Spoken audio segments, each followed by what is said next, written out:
सितेभ्यः।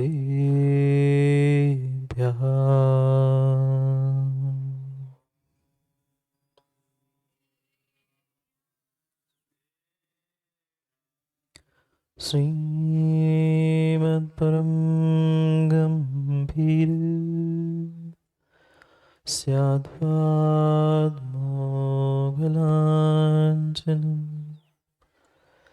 जयत्रैलोक्यनाथस्य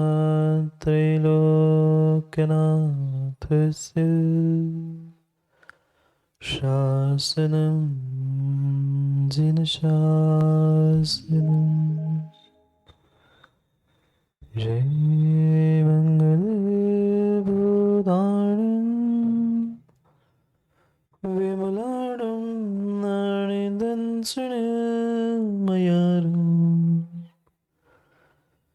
तैलोक्यसेयारणं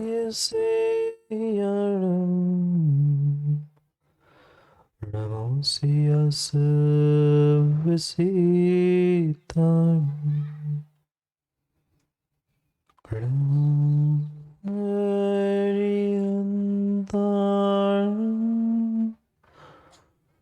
नमो सिद्धाणं नमो आयर्याणं नमो वत्सायाणं नमो लोय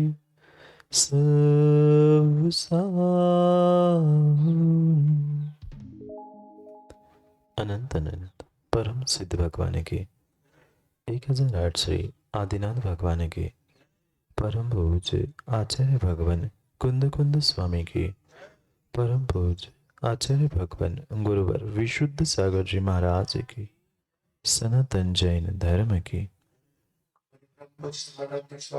शुक्र सागर जी महाराज की, ननद सागर जी महाराज की।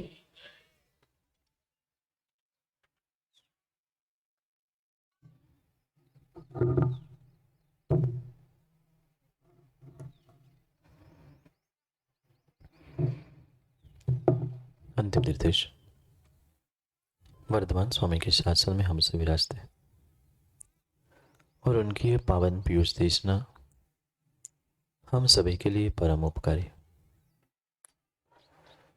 अनादिकाल से हमारी आत्मा में जो जन्म जरा और मृत्यु रूपी रोग लगे, उन रोगों का उपशमन करने वाली कोई परम औषधि है तो वह एकमात्र यह जिनवाणी। कुछ दिन पहले विहार करते करते एक नगर में पहुंचे थे और जिस धर्मशाला में हम रुके थे, संत निवास में रुके थे, उसके सामने एक बिल्कुल मकान था और उस मकान की बालकनी में एक तोता बैठा था, वो भी पिंजड़े में, क्योंकि घर में तोता तो बिना पिंजड़े के रहेगा नहीं। पर अद्भुत बात और कहने जैसी बात ये थी कि आज तक आप लोगों ने भी तोते को पिंजड़े में देखा होगा, पर पिंजड़ा भी देखा होगा तो वो लोहे का, पीतल का, धातु का देखा होगा।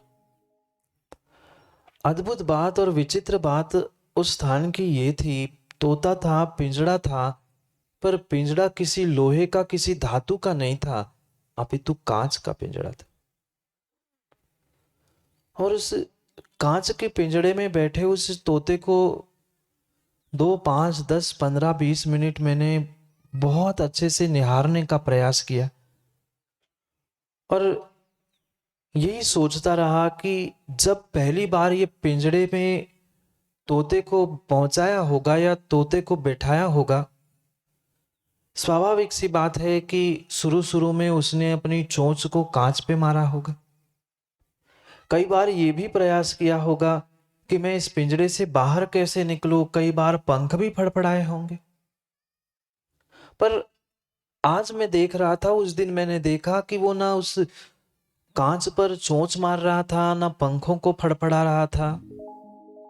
पर यह भी दिन पक्का पक्का उसके जीवन में आया होगा जब पहली बार उसे पिंजड़े में रखा हो। कई दिन कई घंटे तो शायद उसने मात्र उस पिंजरे से बाहर निकलने के लिए बिताए होंगे, क्योंकि कोई भी बंधन में फंसता है तो हर व्यक्ति चाहता है इस बंधन से मैं छूट जाऊं, बंधन से निकलूं। उसने भी उसमें खूब प्रयास किया होगा, खूब चोंच मारी होगी, खूब पंख फड़फड़ाए होंगे, पर आज वो शांत क्यों हो गया था? पूरी सामयिक उस दिन की शाम की मेरी उस जीव को, तोते को और उस पिंजड़े को लेके हुई। पूरा चिंतन यही चलता रहा कि ऐसी कौन सी बात है कि वह आज बिल्कुल भी उस कांच पर चोंच नहीं मार रहा है, पंख नहीं फड़फड़ा रहा है, जबकि शुरू शुरू में कई घंटे कई दिन वही कार्य उसने किया होगा। जब गहन विचार किया, चिंतन किया, तो मुझे उस कांच के पिंजड़े में तोता नहीं, मोदी जी एक इंसान मिला। भले ही वहां घर में कांच के पिंजड़े में तोता था, पर सामायिक में मैं जब चिंतन करने बैठा, मुझे उस कांच के पिंजड़े में तोता नहीं अपितु एक इंसान मिला। वह तो तोता एक प्रतीक था, एक चिंतन विचार करने के लिए साधन मिला था, पर वास्तव में अगर इंसान का जीवन अगर आज देखने में आता है तो बिल्कुल उस कांच में फंसे हुए उस तोते की भांति है। क्या मां ऐसा जीवन नहीं है? जब जब व्यक्ति किसी स्थान में पहुंचता है, कहीं किसी पर्याय में पहुंचता है, तो उनके दुखों को, उनके बंधनों को देख के ये सोचता है कब मैं इससे छूटूं। एक बार, चार बार, 10 बार, 50 बार पुरुषार्थ करता है पंख फड़फड़ाने का, उस कांच पर चोंच मारने का, पर जैसे ही समझ जाता है कि कुछ होने वाला नहीं है, वह पुरुषार्थ और मेहनत करना भी छोड़ देता है। और बिल्कुल बिल्कुल जैसे उस तोते की परिणति थी, दो तोते का जैसा वह कार्य उस कांच के पिंजड़े में था, बिल्कुल आज के इंसानों का जीवन भी उस कांच के पिंजड़े में फंसा है।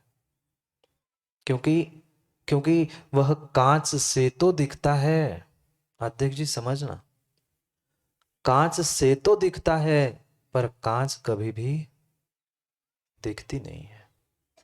जो कांच के इधर होता है उसे कांच के बाहर का सब दिखता है। तोते को भी यही लग रहा था, मैं तो खुले आसमान में हूं, क्या छुपा है मुझसे। उस कांच से वो सब कुछ दिख रहा था उसको, पर कांच नहीं दिख पा रही थी कि कांच रूपी बंधन है। आज आज का इंसान भी बिल्कुल विषय, कसाय और पापों के निमित्त से जो कांच के पिंजड़े में बंधा है, उसे ये लगता है मैं तो हूं मुक्त, पर मुक्त नहीं है। वो कषायों से, पापों से और कर्मों से प्रतिपल बंधा हुआ है। दुनिया को दिखाने के लिए, कहने के लिए, सबको बताने के लिए उसके पास वह कांच की दीवारें है, कांच का मकान है, सब कुछ कांच का है, बाहर का प्रत्येक व्यक्ति, बाहर की सब सामग्री उसे दिखती है, पर कांच के भीतर क्या है, कांच क्या है, वो आज तक पहचान नहीं। क्या ऐसा जीवन आज के इंसानों का नहीं हुआ? आज के इंसान नहीं, क्या संजू भाई ऐसा जीवन आपका नहीं हुआ? यहाँ बैठे हुए प्रत्येक जीव का मां परिणमन बिल्कुल बिल्कुल ऐसा ही हुआ है। वह सोचता तो यही है कि मैं मुक्त हूं, मैं खुला हूं, पर भूल रहा है कहीं ना कहीं कसाय, कहीं ना कहीं विषय और कहीं ना कहीं पापों से वह परिपूर्ण रूप से बंधा है। जैसे उस तोते को कांच के पिंजड़े में रखा था, ऐसे ही आप सभी को उन विषयों ने, कसायों ने और पापों ने कांच के पिंजड़े में बांध के रखा। कहने के लिए बाहर का तो सब दिख रहा है, दूसरे के जीवन का सब कुछ अच्छा बुरा, सब दूसरे की कसाय, दूसरे के पाप तो दिखते हैं, पर स्वयं के भीतर के पाप, स्वयं के भीतर की कसाय नहीं दिखती। यही यही स्थिति उस तोते की भी बिल्कुल थी। उसे कांच के बाहर का तो दिख रहा था, पर शुरू शुरू में कांच नहीं दिख रही थी। क्या कभी आपने उन चिड़िया आदि को नहीं देखा? मंदिर में पहुंचती होंगी, मंदिर में तो गए होंगे ना, जो चावल चढ़ाने की डिब्बी टेबल है उस पे ही वो चोंच मारती रहती है। उसे लगता है मैं दूसरे से लड़ रही हूं, दूसरे से मेरी लड़ाई चल रही है, पर वह चिड़िया किससे लड़ती है? कई बार हमने भी देखा, आपने भी देखा होगा, दर्पण के सामने बार बार आके चोंच मारती है। उसे वो लगता है कि सामने कोई दूसरा मेरे खड़ा है लड़ने के लिए, पर सामने कौन था? दर्पण में सामने कौन था? कोई दूसरा नहीं था, कोई दूसरा नहीं था। दर्पण में सामने उसी का प्रतिबिंब था जो साक्षात अपने आप से ही लड़ रहा था। आज के लड़ने वाले, कसाय करने वाले जीवों की परिणति बिल्कुल ऐसी है। वो ये सोचता है मैं उसके साथ लड़ रहा हूं, मैं उसके सामने गुस्सा दिखा रहा हूं, मैं उसके साथ अहंकार कर रहा हूं, पर भूल मत करना तुम उसके साथ नहीं, अपने ही आप के साथ लड़ रहे हो, अपने ही आप को कर्मों से और पापों से बांध रहे हो। ये क्यों भूल कर बैठता है व्यक्ति? माँ, ये क्यों नहीं आप समझ पाते हैं कि हम गुस्सा कर रहे हैं, क्रोध कर रहे हैं, अहंकार मायाचारी कर रहे हैं, किसी दूसरे को उसका फल मिलने वाला नहीं है। उसका फल अगर किसी को मिलेगा, आघात किसी की चोंच को होगी तो वो पंछी के ही चोंच को होगी। टूटेगा पंख उसी का, टूटेगी चोंच उसी की जो जाकर उस कांच पर, दर्पण पर टकराता है। बिल्कुल बिल्कुल, आज के नहीं, जितने काल के ये कसाई जीव है, कसायों से युक्त है, उनकी परिणति भी बिल्कुल ऐसी ही है। टकराते हैं, ये सोचते हैं हम दूसरों को ठीक कर रहे हैं, दूसरों को सबक सिखा रहे हैं। तुम दूसरों को सबक नहीं सिखा रहे, दूसरों से नहीं लड़ रहे हैं, आप अपने आप से, अपने स्वयं से ही लड़कर अपने आप को नष्ट कर रहे हैं। भूल मत करना, क्योंकि कवि ने उस भावना को मेरी बनाने के लिए अद्भुत अद्भुत सूत्रों को देना प्रारंभ किया है। अहंकार का भाव न रखूं, मां बोलो ना, अहंकार का भाव न रखूं, बतियाना पूरा हो गया हो तो तनक से सुन ही लो। जिंदगी भर तो सुनाते सुनाते सुनाते बीत गए, कभी तो उन शब्दों की भावनाओं को और भावना के शब्दों को अपने भीतर उतारने का प्रयास कर। पर क्या करे, क्या करे? जीव कसायों से युक्त होकर ऐसी ऐसी बड़ी बड़ी मोटी मोटी उन कसायों की दीवार खड़ी करके बैठा है कि वो एक दूसरे को झांकना ही, देखना ही नहीं चाहता। कितनी सारी दीवारें एक घर में खड़ी हो गई। एक थाली में खाने वाला, एक थाली में खाने वाले वे दो भाई अब फूटी आंख से एक दूसरे को देखना नहीं पसंद करते। ये पक्का मानना, ये पक्का मानना, अगर चौधरी जी आंगन में दीवार खड़ी हुई है तो वह आंगन में दीवार बहुत बाद में खड़ी हुई थी। पहले हृदय में कहीं ना कहीं अहंकार की कसाय की दीवार खड़ी हुई थी। मैं बड़ा हूं, मैंने इतना कमाया, मैंने घर के लिए इतना सारा कर लिया, और तुम्हें क्यों दूं? हो गया बंटवारा, हो गया बंटवारा, हो गया बंटवारा। और बंटते बंटते बंटते ये भूल गए कि हम पहले बहुत बड़े थे, अब बट बट के बहुत थोड़े हो गए, बहुत छोटे हो गए। व्यक्ति को ये लगता है हम दो, हमारे दो, छोटा सा परिवार सुखी परिवार, पर छोटा परिवार सुखी परिवार नहीं, बड़ा परिवार था। वास्तव में तभी सुखी परिवार था जब जिसको जहां जाना था वो जा सकता था। अब यही कहते महाराज जी, का करे, आने तो है, पर अब दुकान भी है, ये भी है, वो भी है। सोचो और समझो, दीवाल उस आंगन में खड़ी नहीं थी, दीवाल पहले हृदय में खड़ी हो गई थी, अहंकार की, कसाय की। और जब तक वह हृदय की दीवार नहीं टूटेगी, तब तक विश्वास मानना, कभी भी वो आंगन की दीवार टूटने वाली नहीं है। कहीं ना कहीं जब तक उस अहंकार के पीछे तुम्हें वह क्रोध कषाय, मान माया कषाय नहीं सता रही है, तब तक वह दीवार खड़ी नहीं थी। और जैसे ही वह भीतर की दीवार खड़ी हो गई, स्वयं को, अपने आप को बड़ा मनाने का पुरुषार्थ करते हुए, कभी क्रोध, मान, माया, लोभ, इन कषायों का आलम्बन लिया, वहां वहां तुमने उस घर में, परिवार में, समाज में बहुत बड़ी दीवार खड़ी कर दी। पर वो दीवार दिख नहीं रही है, क्योंकि हमें ये लगता है दीवार के पार का, हमें जैसे उस कांच में रखे हुए, कांच के पिंजरे में रखे हुए तोते को लग रहा था। बिल्कुल हमें ऐसा ही लगता है, हमें तो सब दिख रहा है, मेरा भाई बगल में ही तो है। पर बगल में तो है, पर कितनी मोटी कसाय की दीवार बीच में खड़ी थी, ये सरासर व्यक्ति भूल जाता है। यहां तो बार बार हम पढ़ते आए, अहंकार का भाव न रखे, नहीं किसी पर क्रोध करो, पर क्रोध के अलावा आज तक कितनी प्रेम से, कितनी कितनी शालीनता से एक दूसरे से बर्ताव करना हमने सीखा।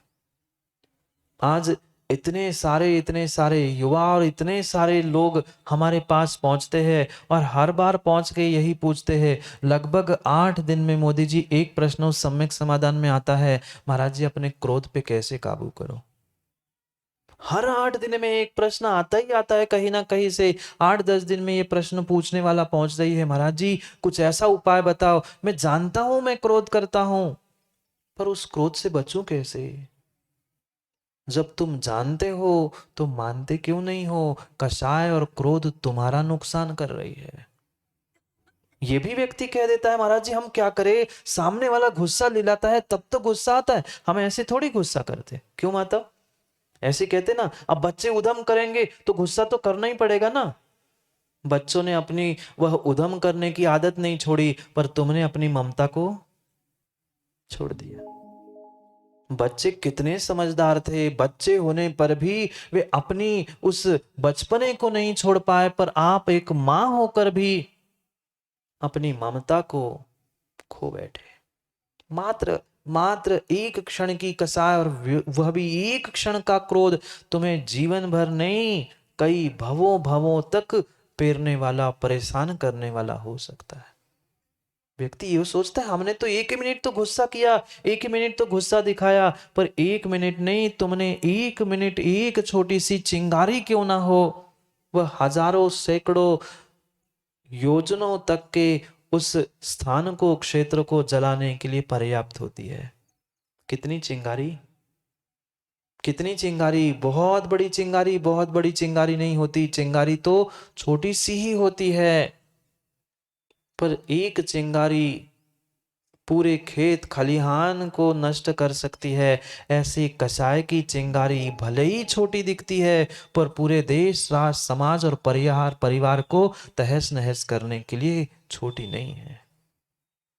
क्या करे, आज के जीवों को अच्छी बातों तो पहुंचाने की आदत है ही नहीं है, कानों कानों से आजकल चिंगारी पहुंच जाती है।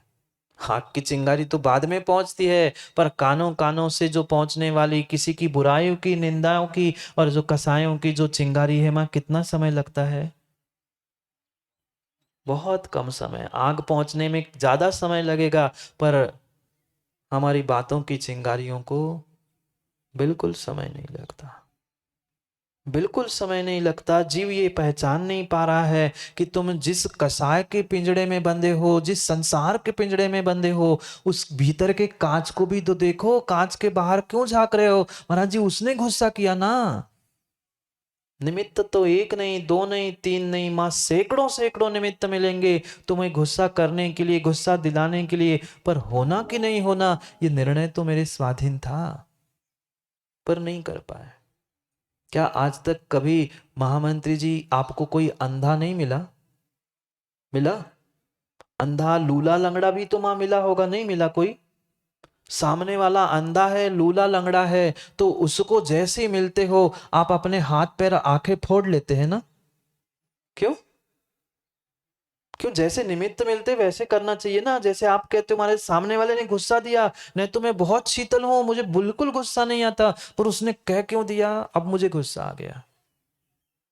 भाई जब अंधे को देखकर आप अपनी आंखें नहीं फोड़ते, लूले लंगड़े को देखकर आप अपने हाथ पैर नहीं काटते, फिर किसी गुस्सा करने वाले को देखकर गुस्सा करने का निमित्त मिलने पर आप अपने आप को गुस्सा या क्रोध कसा क्यों दिलाते? ये मात्र कहने की बातें हैं कि उसके कारण ऐसा हुआ, ये शिकायत करने की आदत है। वास्तविकता में ऐसा था ही नहीं, तुमने अपने आप को संभालना नहीं सीखा, इस कारण से तुम परेशान हो। ये मत कह देना, ये मत कह देना उसके कारण से गुस्सा आया। अंधे को देखकर कभी अंधे अपना आंख आंख वाला आंख नहीं फोड़ता, फोड़ी क्या? क्यों? वो तो अंधा मिला था ना। भाई सामने वाला कैसे ही मिले, पर हमारे पास विवेक है, हमें अपनी आंखों को फोड़ना नहीं फोड़ना ये निर्णय मेरे हाथ में था, ऐसे मुझे गुस्सा करना नहीं करना ये मेरे स्वाधीन था। पर हम अपनी स्वाधीनता को आज तक समझ ही नहीं पाए, नहीं समझ पाए। उस कांच के पिंजड़े के भीतर दूसरा कोई नहीं फंसा है, मैं स्वयं फंसा हूं, और कांच का पिंजड़ा बनाने वाला भी कोई दूसरा नहीं है, मैं स्वयं हूं।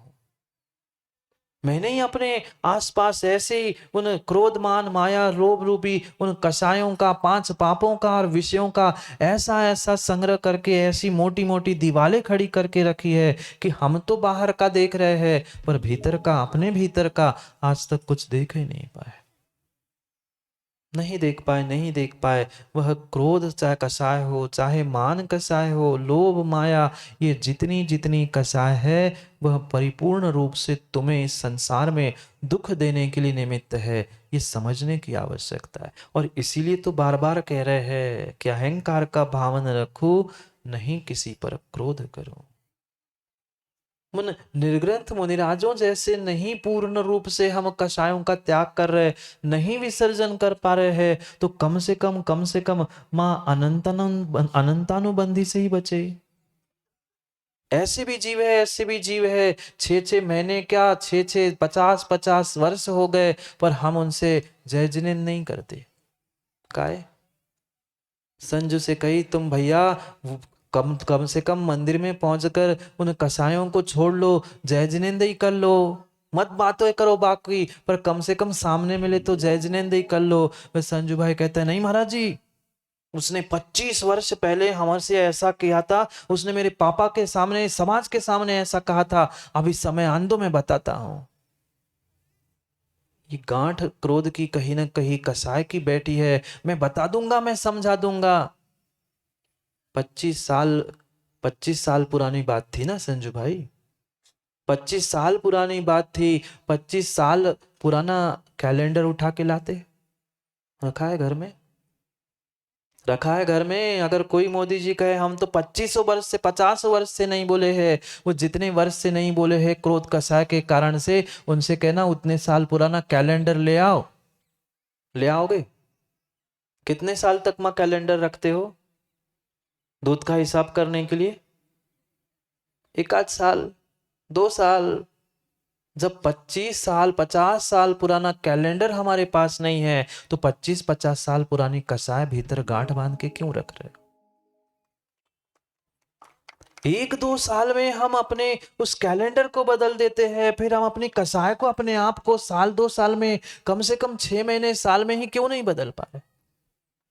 यही तो अनंतानुबंधी कषाय है, जो 6 महीने से अधिक लंबे समय तक चलती है। भले ही आप कितने घंटों घंटों माँ मंदिर में पूजा करते बैठ जाना, पर फूटी आंख से अगर सास बहू अच्छे से बात नहीं कर पा रहे हैं खुले मुंह से, तो विश्वास मानना तुम्हारी घंटों की पूजा से वे पत्थर के भगवान पसीसने वाले नहीं है, बिल्कुल पसीसने वाले नहीं है। अगर घर में एक दूसरे को हम अच्छे से बात नहीं कर पा रहे हैं, कहीं ना कहीं वह अहंकार और क्रोध कषाय की परिणति है, जिस कारण से हम घर परिवार को, समाज देश राष्ट्र को साथ लेके नहीं चल पा रहे। सीधी सी बात है, जहां जहां जिन जिन जीवों का वह अहंकार की पुष्टि नहीं होती, वही वही वही वही जीव फिर क्रोध कषाय से भड़क उठता है। उस माचिस की तिली को भी समय लगता है जलने के लिए। माचिस की तिली को भी देखा कभी? आपने तो खूब लगाई होगी माँ आग, मतलब गैस वगैरह में। माचिस की तीली भी जलने में, वो लाइटर को भी एक बार नहीं जलता, 1 2 3 कितनी बार दबाना पड़ता है, उसको भी कई बार दबाना पड़ता है, फिर गैस जलती है। माचिस की तीली भी घिसनी पड़ती है, तब आग लगती है। पर तुम्हें तो कसाय में और क्रोध में जलने में समय ही नहीं लगता। इधर किसी ने कुछ बोला नहीं, उधर फड़फड़ा गए, बौखला गए। क्यों? क्यों नहीं समझ पा रहे हैं कि क्रोध चाहे कसाय हो, जितनी कसाय हो, वह कसाय किसी दूसरे को नहीं जला रही है, दूसरे को नहीं जला रही है। आघात अगर किसी का हो रहा है तो स्वयं का हो रहा है। ये मत सोचना, ये मत सोचना भाई महाराज जी माचिस की तिली को भी सिर होता है। एक व्यक्ति पहुंचा भी से कह रहा, महाराज जी देखो, जैसे हमारा काला सिर है, माचिस की तिली को भी सिर है, वो जलती है सो हम जलते हैं। माचिस की तिली भी जलती है, उनको भी पास सिर है, हमारे पास भी सिर है, पर इतना ध्यान रखना, माचिस की तिली में सिर तो है, दिमाग नहीं है। मोदी जी, तुम्हारे पास सिर है, दिमाग भी है, उसके पास मात्र सिर है, दिमाग नहीं है, इसलिए वो जलती है। तुम्हारे पास दिमाग है, तुम क्रोध कषाय में जलना छोड़ दो ना। नहीं, हम तो मात्र दूसरों को देखते हैं, अपने आप को हम आज तक देख ही नहीं पाए। कितना कितना कितना सोच समझकर विचार करके व्यक्ति कार्य करता है। बंसल जी दुकान चलाते हैं ना, पता है मुझे, कल परसों देखी भी थी मैंने जाते हुए। पूछ रहा हूं, जो दुकान आप चलाते हैं उस दुकान में ग्राहक भी आते होंगे, और जब ग्राहक आते, वही नहीं, हर कोई बहुत सारे व्यापारी बैठे हैं और अपने अपनी दुकान की सोच लेना, मस्त है ना। जितने जितने लोग अपने अपनी दुकान की सोच लेना और अपने अपनी दुकान में जो जो सामग्री बेचते हो उसकी संकल्पना करना। माना कि कोई ग्राहक आया Bansal ji, 5 minute 10 minute 15 minute ये दिखाओ वो दिखाओ, ये थान निकाला वो थान निकाला, ये सब कुछ निकाल लिया, और 2 घंटे बाद कहता है मुझे पसंद नहीं आया। ऐसा नहीं होता ना, प्रथम होता है ना ऐसा, कभी कभी सब बर्तन निकाल के सामने रख दिए, अब वो कहता है कहीं ना कहीं ये कमी है वो कमी है, ऐसा नहीं वैसा नहीं है। 2 घंटे बराबर आपने मेहनत की, पर 2 घंटे बाद भी वो खाली हाथ जाता है, तब भीतर तो ऐसी लगती है चलो फिर मिल तुम बता रहे हैं, ऐसे भीतर झुलसते, इतनी क्रोध कषाय आ रही होती है। हाँ, 2 घंटे से मैं तुम्हें अटेंड कर रहा हूं, लगा था कुछ अच्छा सा लेगा, पर लिया कुछ एक रुमाल भी नहीं, और इतने थान पटका दिए। भले ही मन में कितनी गालियां दे रहा है, उसको घड़ी करके हुए अंदर रख रहा है, पर फिर कभी उस ग्राहक के सामने गुस्सा दिखाई? क्यों क्यों नहीं दिखाई बंसल जी, बोलो ना। कितने ज्ञानी कितने ज्ञानी कितने ज्ञानी हैं आज के जीव, कि महाराज जी आज मैं अगर उस पे गुस्सा दिखा दूंगा तो कल पुनः ग्राहक नहीं आएगा। ग्राहकों के साथ तो कभी व्यक्ति गुस्से से बर्ताव नहीं करता, और धोखे से कुछ भूल भी गया तो कहता है क्षमा कर लेना। उस दुकानदारी करते समय, पैसे कमाते समय तो तुम्हें कितना कितना विवेक है, इतना ही विवेक घर में है। उन ग्राहकों से तो बेचारा भले ही अंदर कसाय है, दिखा नहीं रहा है, भले ही वह मायाचारी चल रही है, पर ऐसी भी परिणति कभी घर वालों के अपने के साथ हुई? वहां तो हम झुलस पड़ते हैं, वहां ये विवेक नहीं है। क्यों? क्योंकि वो तो अपने हैं, जाएंगे कहां हमें छोड़ के। ऐसी स्थिति है मां, ग्राहक तो छोड़ के चला जाएगा, पर घर वालों पे गुस्सा निकालेंगे, उनको तो कहीं जाना ही नहीं है, शाम को रोटी खाने है, सो आएगा ही तो खाने।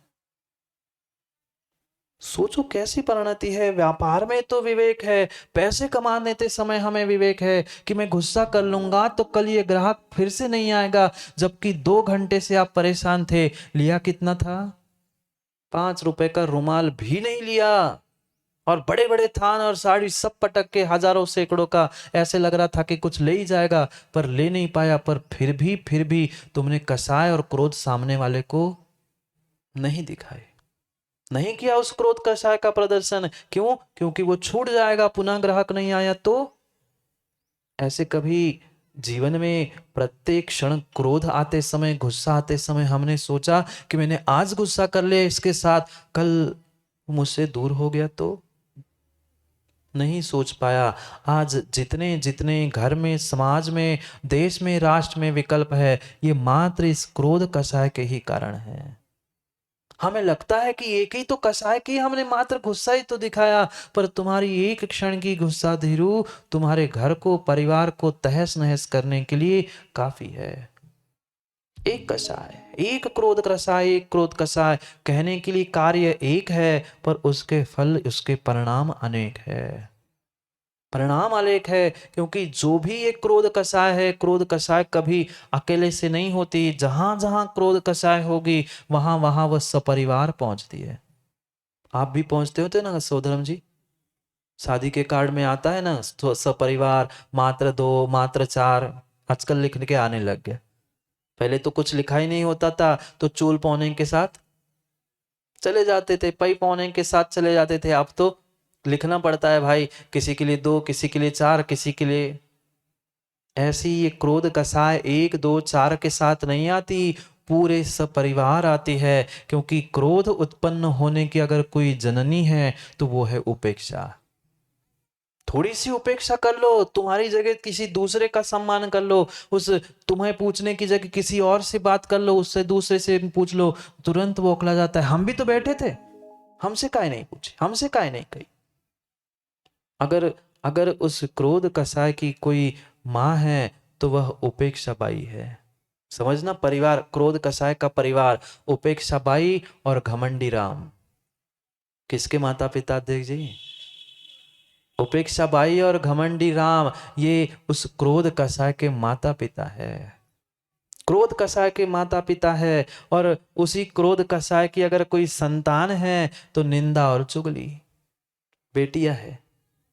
और उस निंदा, क्योंकि जहां जहां फिर क्रोध कसाय आता है उसकी पुष्टि नहीं हुई, वो खराब है, वो बेकार है, वो ऐसा है, हो गया निंदा और पुराण शुरू, चुगली।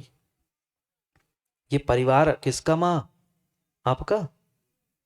क्रोध कसाय का परिवार, क्योंकि क्रोध कोई भी कसाय हो कभी अकेले नहीं आती। वह घमंडी राम यानी मान अहंकार कसा उसके पिता है। जब जब मान में ठेच लगती है, जब जब अहंकार में ठेच लगती है, व्यक्ति बौखला पड़ता है।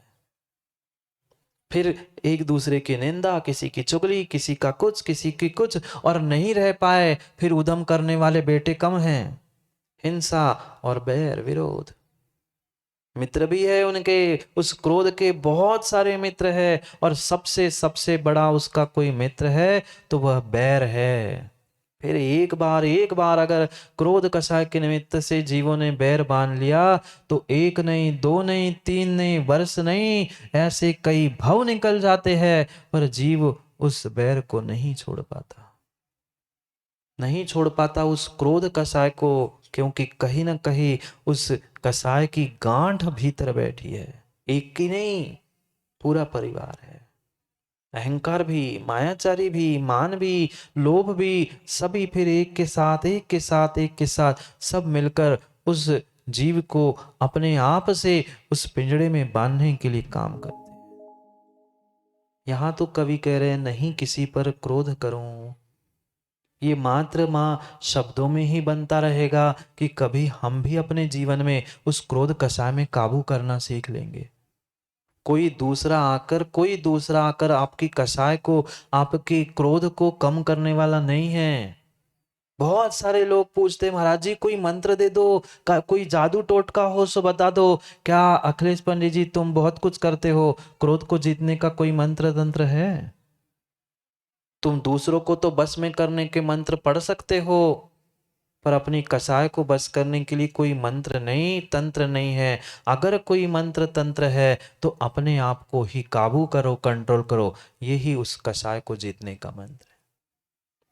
क्यों नहीं स्थान बदलते हैं, ये पक्का मानना। जब जब माँ क्रोध कसाय भड़कती है, गुस्सा आता है, उसके कुछ समय पहले हमें ये प्रतिबोध होता है, ज्ञान होता है कि अब मुझे गुस्सा आने वाली है, अब मैं चिड़चिड़ाने वाला हूं, पर तब भी व्यक्ति संभल नहीं पाता अपने आप। कभी छींक आई आपको? छींक आई कभी आप लोगों को? नहीं आई? जमाई नहीं आई? कभी जमाई नहीं आई? छींक भी आई, जमाई भी आई। राजू टांगा सुन रहे हैं ना? जमाई आई, छींक आई। छींक आने से पहले एक समय पहले समझ में आता है क्या? एक मिनट, एक समय पहले समझ में आता है। कभी कभार बहुत कम ऐसा समय आता है कि समझ में नहीं आता, पर लगभग समझ में आता है कि अब छींक आने वाली है। जैसे छींक आने से पहले, जमाई आने से पहले, कुछ समय पहले समझ में आता है, ऐसे ही माँ क्रोध कसाय भड़कने से पहले समझ में आता है कि अब मैं चिड़चिड़ाने वाला हूँ, अब गुस्सा आने वाला है, अब मैं किसी कुछ कहने वाला हूँ। जब समझ में आता है तो तुरंत संभाल क्यों नहीं पाते हैं? आता है ना? देख जी, समझ में आता है एक क्षण पहले, बहुत लंबे समय पहले नहीं, एक क्षण पहले। जैसे छींक आती, समझदार व्यक्ति हाथ रखता है, रुमाल निकालता है, कहीं ना कहीं मुंह साइड में कर लेता है। जैसे वह छींक आने से पहले, कुछ क्षण पहले समझ में आता है, ऐसे ही जब भीतर की कसाय उद्वेलित होने वाली होती है और विशेष करके गुस्सा आने वाला होता है, एक क्षण पहले समझ में आता है। अभी तक अनुभव नहीं किया हो तो माँ आज घर जाके कर लेना, मतलब गुस्सा नहीं करना, अनुभव कर लेना। नहीं तो को महाराज ने ही कहा था गुस्सा कर लो, सो घर जाके गुस्सा करो। अनुभव एक क्षण पहले आएगा। बार बार सोचो कि अब क्या करने वाले हैं, और उसी समय अगर हमने अपने आप को, अपने कसाय को ब्रेक लगा दिया तो परिस्थिति बिगड़ने से बच सकती है। ठीक है, कर्मों का आश्रय स्वयं के लिए होगा, पर कम से कम बहिरंग रूप से आपने जो क्रोध कसाय में आकर किसी को एक कहा, उसने दो कहे, तुमने चार कहे, उसने आठ कहे, ये जो लड़ाई और ये युद्ध हो रहा था, कम से कम वो लड़ाई और युद्ध तो बचा। पर जीव नहीं समझ पाता है कि वह एक क्षण की उस कसाय के निमित्त से कैसे कैसे परिणाम और कैसी कैसी परिणति कर बैठता है। भूल मत करो, भूल मत करो, उस अहंकार और क्रोध, इन अपने कसायों से अपने स्वयं का ही विराम लेना सीख लो। जीवन बर्बाद हो गया, जीवन बर्बाद हो गया, कई परिवार, कई समाज, कई देश तबाह हो गए, मात्र और मात्र इस कषाय के पीछे, और विशेष करके क्रोध के पीछे। क्योंकि बाकी तो कषाय दिखती नहीं है, ये क्रोध कषाय समझ आती है। नहीं आती ना समझ में माँ? सामने वाले की भी क्रोध कषाय और स्वयं की भी क्रोध कषाय हमें तुरंत समझ में आती है। स्वयं की तो बहुत कम आती है, पर सामने वाले की तो आती ही आती है। मात्र आपको ही नहीं आती, एक तिर्यंच भी आपकी कसाय को, क्रोध को जानता है। अगर घर का मालिक और किसी पालतू को उस तिर्यंच के पास पहुंचे और गुस्से में हो, तो तिर्यंच भी उससे दूर होने का प्रयास करता है, क्योंकि तुम्हारी आंखें, तुम्हारी होठ, तुम्हारा चेहरा, तुम्हारी प्रत्येक क्रिया बताती है कि तुम कहीं ना कहीं उस क्रोध कसाय से उद्वेलित हो। बिल्कुल ऐसा व्यक्ति उस क्रोध कषाय से तमतमा जाता है, लाल हो जाता है। माँ, लाल के गाल लाल कर दिए ना, किस कषाय में? उस क्रोध ही कषाय में। कुछ बर्तन फोड़ा भी, टूटा भी, दूध भी गिर गया हो, कांच की ग्लास भी फूट गई हो, माँ ग्लास वापिस आएगी? दूध वापिस आएगा? पर उस दूध ग्लास के साथ आपने अपनी ममता को भी नष्ट कर दिया।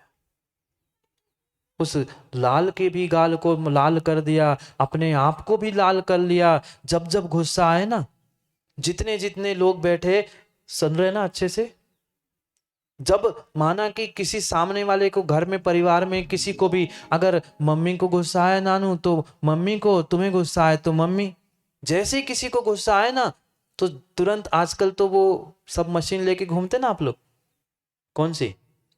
मोबाइल, झूठ बोलने की मशीन।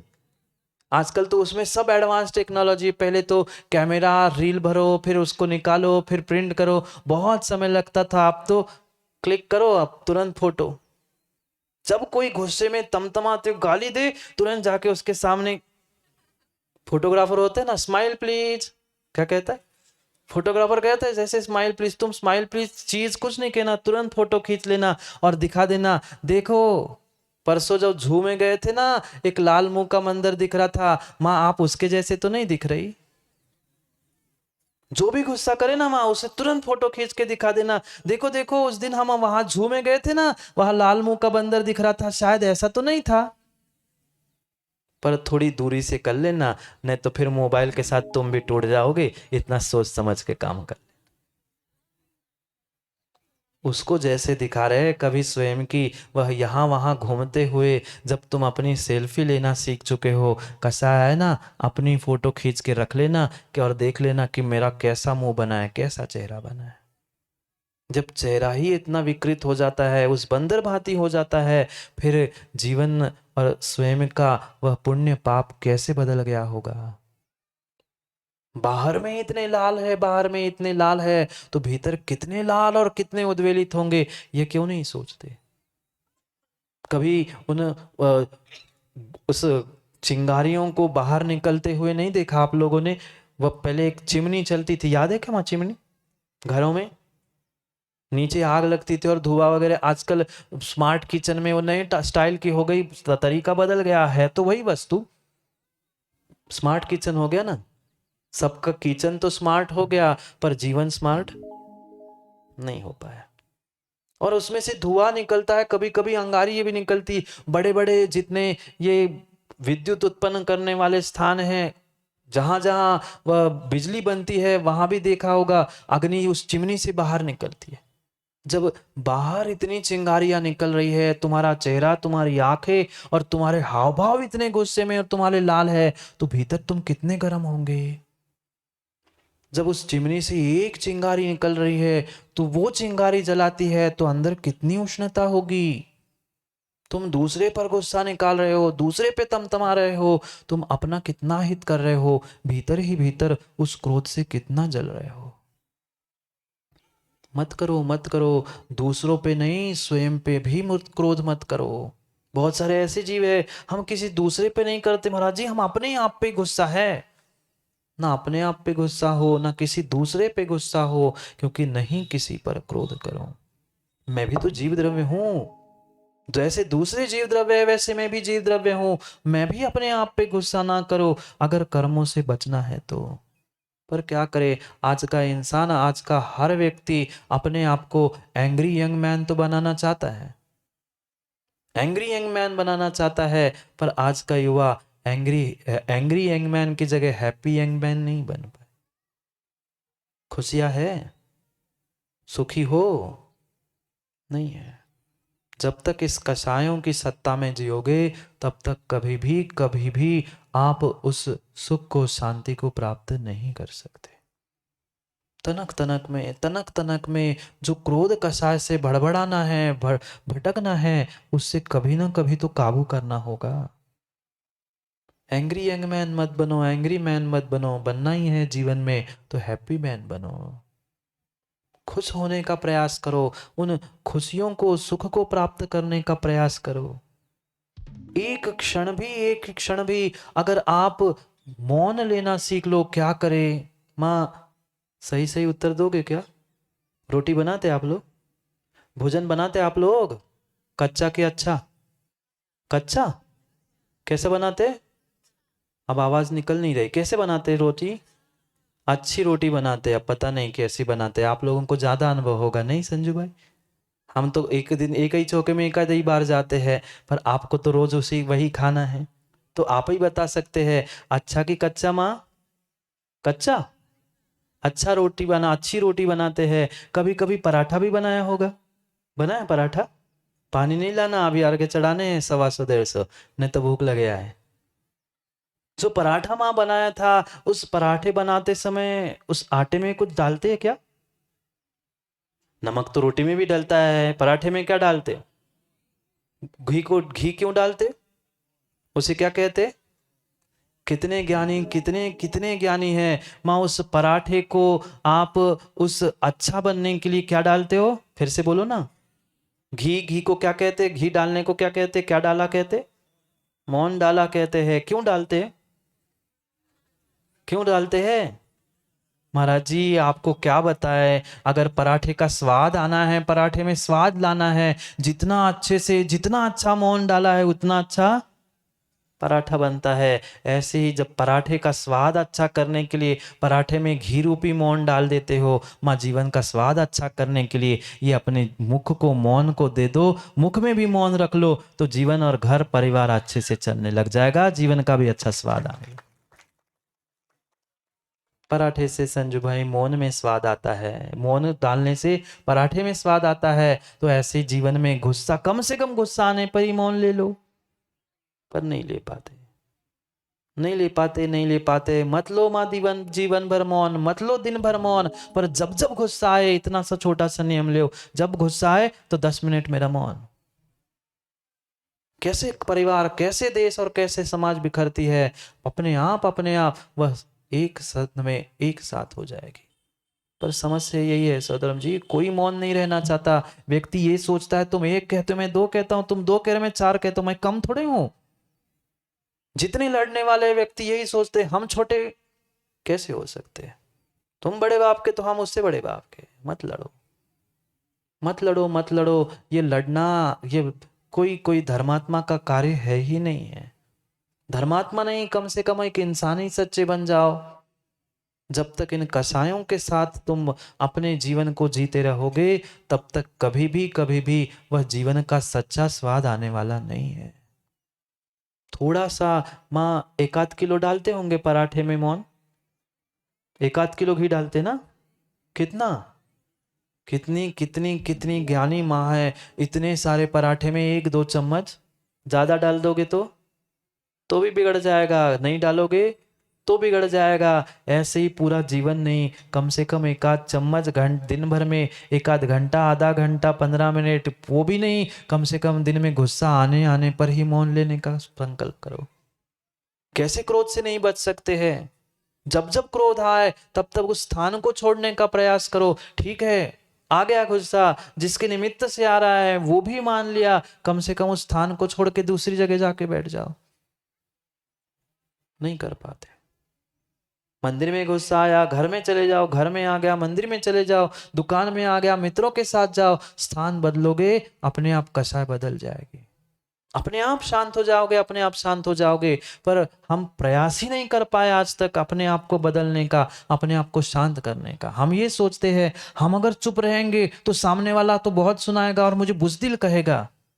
नहीं, तुम शांत होने से, तुम क्षमाशील होने से तुम बुज़दिल नहीं हो जाओगे। क्षमा करने से तुम बड़े कहलाओगे। क्रोध करने से कोई बड़ा नहीं होता। पक्का है, बड़े का क्रोध व्यक्ति को छोटा करता है और छोटे की क्षमा बड़े को, छोटे को भी बड़ा करती है।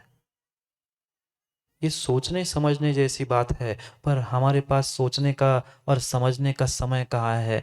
हमारे पास तो एक ही समय है महाराज जी, दिन रात बस आने दो। हाँ ऐसे ही है, दिन रात मेरे स्वामी। पढ़ते हो ना माँ, पढ़ते हो क्या? दिन रात मेरे स्वामी मैं भावना ये भाऊं। ये कब कब पढ़ते हैं? मात्र मंदिर में जाके पढ़ते हैं देहांत के समय में, तुमको न भूल पाऊं। अब दुकान में बैठे बैठे अध्यक्ष जी कहते हैं कि नहीं, क्या पढ़ते हैं? दिन रात मेरे स्वामी ये भावना में भाऊं, 24 घंटे में। किसका? वहां तो भगवान को कभी कभार अब कहना पड़ता है सबके सामने, देहांत के समय में तुमको न भूल पाऊं। वह जैसे गिनते ना, वह 24 घंटे में तुमको न भूल पाऊं। चाहे दिन हो चाहे रात हो, हमें धन दौलत संपत्ति उसकी तो प्राप्त करने की भावना है, पर मेरी भावना को मेरी करने का आज तक हमने कभी भाव ही नहीं भाया है। और जब तक ये भावना नहीं पा रहे हैं, तब तक वह भावना पूर्ण भी होने वाली नहीं है, नहीं है। इसलिए एक एक शब्द को समझो। अहंकार का भाव न रखो, माँ पढ़ाई लो कम से कम। अहंकार का भाव न रखो, नहीं किसी पर, नहीं किसी पर, बोलो ना जोर से, नहीं किसी पर। कम से कम जब गुस्सा है ना तो इतनी पंक्ति याद कर लेना कि अभी कभी हमने पांडुशिला पे बैठकर वह मेरी भावना को सुना था। एक सौदाम जी कह रहे हैं कि आज का नियम दिला दो, पर उनको नहीं, फिर तुम्हें भी लेना पड़ेगा। और नहीं तो कहो, बहुत सारे होते हैं कि उनको नियम दिला दो महाराज जी, उनको नियम दिला दो। उनको नहीं, सबको नियम। कम से कम 24 घंटे में इतना भी नहीं कर पाओगे ना। भगवान की सिद्धों की आराधना कर रहे हैं हम, साक्षात सिद्धों की आराधना कर रहे हैं, तो कम से कम 24 घंटे में गुस्सा नहीं करेंगे, इतना नियम नहीं ले सकते। कौन कौन नहीं लेगा? कौन कौन नहीं ले रहा है? मतलब अपने आप सबने ले ही लिया ना। विधि बोलो चाहे निषेध बोलो, मैं पूछता तो 10 ही 15 के हाथ खड़े होते, अब हाथ उठाए नहीं शर्म के मारे, तो अपने आप नियम सबका ही हो गया। सब लोगों को कायसर करो नहीं करो, हमारा आशीर्वाद है, आपको ही गुस्सा नहीं करना है। आज जब आज नहीं करोगे तो पक्का है 24 घंटे निकल सकते हैं, तो पूरा जीवन भी आपका बिना गुस्से से, बिना क्रोध से निकल सकता। क्योंकि ये क्रोध ऐसी अग्नि है, ऐसी अग्नि है, ऐसी अग्नि है, जो घर परिवार समाज देश राज सबको एक क्षण में तबाह कर लेती है। क्योंकि सब कषायों की जननी ये क्रोध कषाय है। कहीं ना कहीं वह अहंकार और क्रोध, वे उपेक्षा जब मिलती है, तब एक के बाद एक, एक के बाद एक सब कषाय, बैर पाप हिंसा, ये सब कुछ दिखती है। अगर व्यक्ति अपनी स्वयं की कषायों को ही संभालना सीख ले, तो बेचारे इन पुलिस वालों को परेशान होना ना पड़े। क्यों व्यवस्था बनाने जानी पड़ती है दूसरों की? क्यों लड़ाइयों को दूर करना जाना पड़ता है? अगर व्यक्ति अपनी कषायों को संभाल ले, अपने ही आप को संभाल ले, तो कभी इनको दूसरों को संभालने की जरूरत ही नहीं पड़े। पर क्या करे, हम मानत कोनो की नहीं है। अपनी तो और नहीं माना, जब सामने वाला लट लेके सामने आते तब ही दूसरे की कम से कम शर्म के मारे ही मान जा, अपनी तो कोनो नहीं मान। ऐसी स्थिति है। अगर अगर सच्चे देव शास्त्र गुरु की माँ मानी होती तो क्या नहीं होता। हम डॉक्टर की मानते हैं, पुलिस की मानते हैं, सबकी मानते हैं, क्यों मोदी जी, प्रशासन की मानते हैं, पर देव शास्त्र गुरु की नहीं मानते। प्रशासन ने कहा टाइम पे होना चाहिए तो हम टाइम पे शुरू करके टाइम पे बंद करते हैं, पर रोज देव शास्त्र गुरु कह रहे हैं कि भैया समय पे आओ समय पे जाओ, हम उसमें नहीं सुधार कर सकते।